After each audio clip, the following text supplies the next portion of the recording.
男人在沙滩上发现了数颗足球大小的珍珠，他激动地看向四周，在确定没有人后，连忙伸脚挖掉周围的泥土。可就在他准备抱起珍珠时，突然没想到那珍珠竟然活了过来，而里面的东西似乎就要破壳而出。大爷正要起身离去，可他转念一想，如果拿回去当做天价海鲜，应该还能大赚一笔。于是他把怪蛋带回家中，放进浴缸，本以为就能靠他发家致富，却不知自己马上就要大祸临头。与此同时，村里的二狗也同样发现了怪蛋。就在他抱起怪蛋准备打包回家时，突然一个神秘物体将他拽倒地上，还没等他反应过来，下一秒就被连拖带拽拉进了海水中去。同伴发现二狗失踪，可苦找了半天也没有发现任何踪影。但没想到深夜，二狗竟然又回到了家中，可他形态怪异，仿佛被什么东西控制了身体，接着又重重地摔到地上。父亲连忙上前查看，谁知下一秒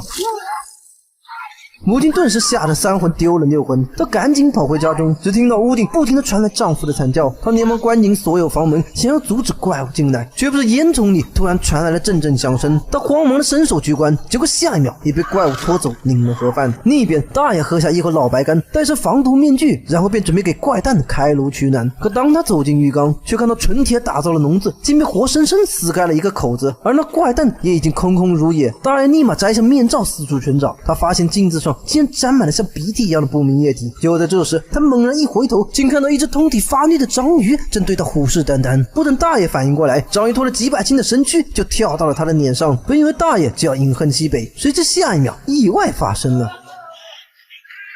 专家从怪物嘴中夹出了一根40米长的舌头，大爷在一旁说道：“正是这条毒蛇，昨晚差点挑走了他的虾线，又差点吸干了他的血液。”专家告诉他们，这个怪物应该是某种吸血章鱼的近亲。但奇怪的是，他查完了所有资料，却发现这个章鱼怪根本不是地球上的生物，而且当他用水清洁怪物时，章鱼怪的皮肤上竟然发出了诡异的红光，似乎只要拥有充足的水和血液，章鱼怪就会持续的存活下去。于是大壮不敢3七22，立马给章鱼怪浇上汽油，打算彻底将它烧死。然而专家刚要阻止，大壮就已经点燃了火柴，结果下一秒消防喷头就被火焰触发，实验室顿时下起了毛毛细雨。等众人手忙脚乱的关掉阀门，章鱼怪早就被淋成了落汤鸡。三人拿起武器，小心翼翼的走向怪物，结果怪物突然复活，一个起跳就吸在了大壮的脸上。大壮拼命挣扎，结果都无济于事。就在同伴使劲拖拽时，怪物竟然自己松开了大壮，随后立马被甩到了一边。更奇怪的是，怪物吐出一口番茄汁，然后又倒地不起。三人顿时面面相觑，但为了防止怪物再次复活，他们对着怪物就是一顿拳打脚踢，最终踩得连章鱼他妈都认不出来了。大壮不明白为什么怪物吸完他的血后却又主动放开了，这时他听大爷说道，昨晚他也喝得酩酊大醉。大壮立马猜想酒精就是怪物的致命克星，但他们没有想到怪物很快就倾巢出动，对村里的人类发起了总攻。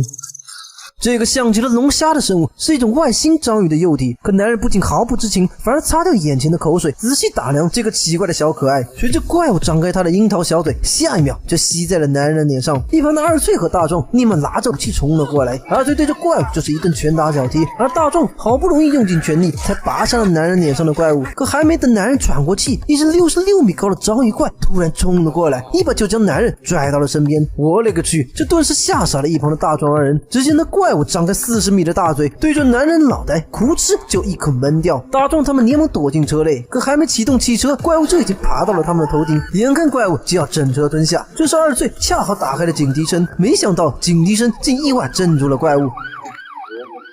两人立马趁机逃出车外，结果下一秒汽车就被怪物怼成了一堆废铁。这时早就喝醉的专家拿着相机就要去找怪物求合影，大壮他们来不及阻止，只能任由专家前去送头，却没想到怪物嫌弃他浑身酒气，结果二话不说，一个大逼斗就把他送往了月球。二队驾驶汽车载着大壮一路把怪物引到了工地，大壮拿着 AK 瞄准下方的油桶，就等怪物自投罗网。没想到怪物智商250，隔着几千米的距离突然伸出40米的舌头刺中了大壮。眼看大壮就要英勇就义，二队开着挖土机就冲了过来，他顶住怪物，然后一把将他压在了车下，终于成功制服了对方。可就在两人开瓶庆祝时，怪物突然伸出一根触手，将大壮拉到了巨口上方。危急关头，大壮将手中的烧酒全部倒进了怪物嘴中，只见怪物一阵胃酸，立马将大壮扔回了地面。紧接着二岁拿出 AK 对着下方的油桶呼哧就是一枪。